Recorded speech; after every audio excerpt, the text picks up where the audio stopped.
The Black Roses title, actually, it kind of in a connection to the fans because we have got a lot of Black Roses after the every concerts we have played, also in Italy, and people have been throwing them on stage, and now we felt like it's about time to give the roses back to the fans in the shape of music, and also the Black Rose is kind of symbolizing a love gone bad. I think a red rose would be a symbol for love, and a black rose like destroyed love or something like that.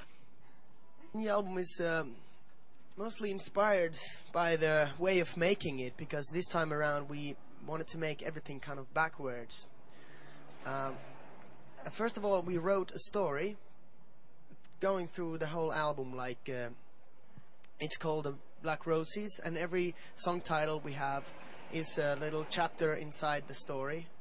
And we had a lot of text and a lot of ideas for the story before we had any music, and that was really interesting way to do it like this, because then we could like look at the story and think like, okay, this part of the story is kind of intense, and let's write a guitar riff that fits this mood perfectly, and it was very kind of artistic way to create an album, and also it was a lot of fun. Most of all, I mean, I feel that we lost the fun and the joy for a moment with the last album.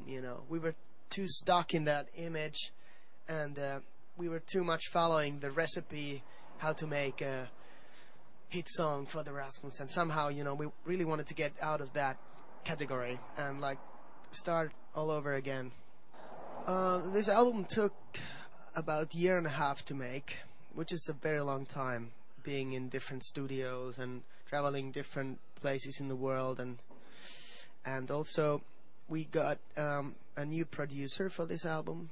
He's an American man called Desmond Child, and he's really a living legend for us.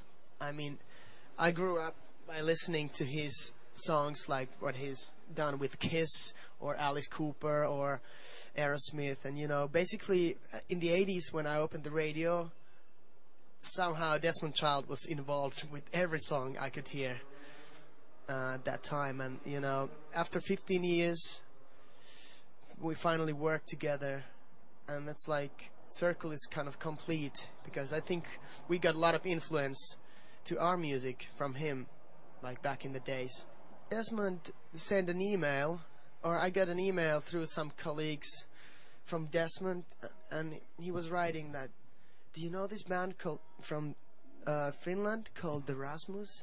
I love their sound, and they're so cool and all these nice things. And I finally got that email on my computer, and I was like, whoa, okay, this is like a jackpot now. This is something we were looking for all these years, and here we are, finally releasing the album Black Roses, and I'm really, really, really satisfied with the album.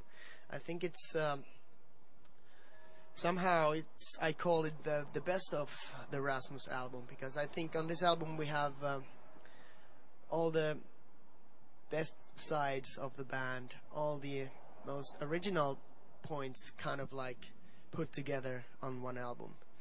We did a lot of self-search, kind of listening back to the old songs and old material, like really thinking, who are we, and what are we gonna do, and what have we done in the past, and I think on this album, this is like what the Rasmus is all about.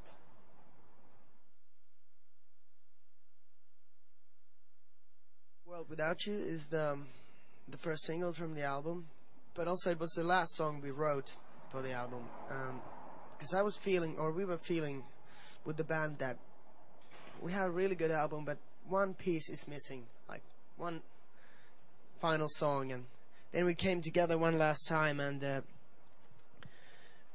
wanted to write a song that would represent the album in a good way, like, because we have these kind of electronic sounds.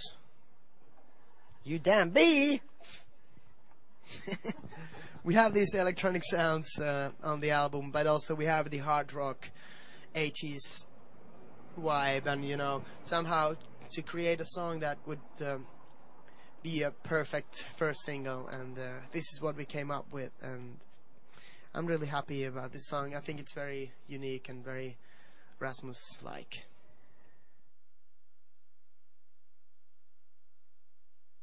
We were doing the video for Living in a World Without You, and there was a little accident also.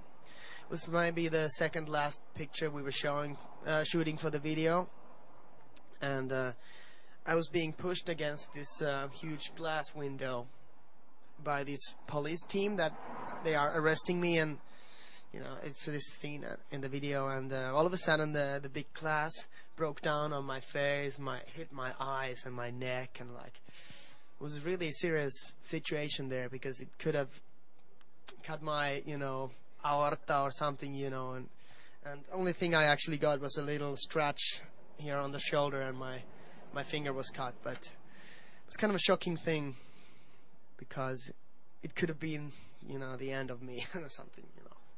But then they had to take the pincets and take these little pieces of glasses out of my face, and like they had to take the vacuum cleaner and to vacuum clean my whole hair and all my clothes, and because there was a little pieces of glass everywhere. It's a little different this time because I'm also doing some acting in the video, and that was a nice thing to try because I don't have any experience of any kind to be acting, and it went okay.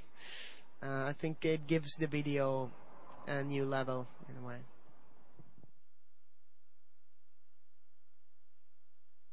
I became a dad this last April, and I have a little son at home waiting for me, and that's a really beautiful thing. I'm really excited about that, and I just wish I could be a really good father, and I wish that well, it's twisted. I wish that we are getting really big in the world and traveling every day, but somehow I also wish that I could be with my son. But I kind of sorted out so that when I'm at home, I'm 100% at home with my baby, and when I'm on tour, I'm 100% on tour.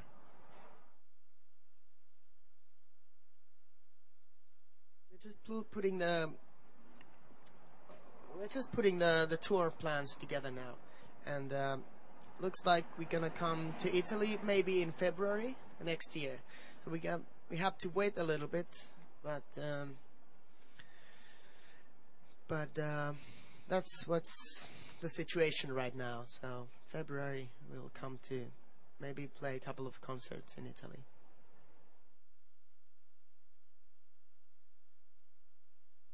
We have taken part of different kind of charity events, and usually our contribution has been the thing that we have been playing there. Just playing in these things, it really gives you a good feeling because if you can help some people with just by being on stage for 5 minutes, it's a wonderful thing. And many times I feel that being in a band is actually very selfish thing. You are being in the interviews talking about always about yourself and how important and you are yourself, and listen to your music, and in your music you're actually writing about yourself, and it's very like self-centered in a way. So I really enjoy being